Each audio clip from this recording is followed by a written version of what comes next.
I find working with dates in PHP a little bit confusing sometimes. The date formats are a little bit different than other languages like JavaScript, so I'm constantly looking up the docs to find what the different characters are to format different things.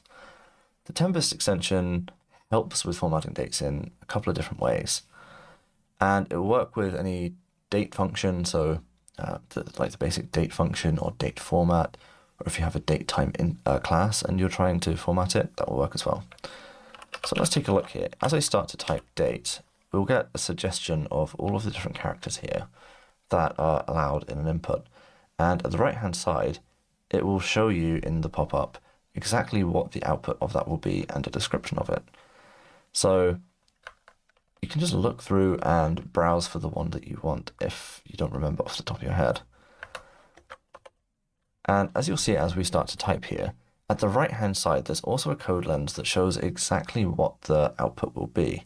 Now, it's basing that time off of today, so it will always show the up-to-date time. So if I type HIS, for example, and if I keep updating the lines so the lens updates, you'll see the seconds go by as well, which is really, really helpful.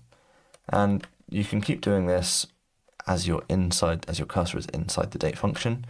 You can trigger the completions and you can look through and bring this up again. It's really, really helpful. And like I said, it also works on things like the DateTime format method. You get exactly the same representation. You can put things in there and you get the lens show automatically. Should really, really help with working with dates in PHP.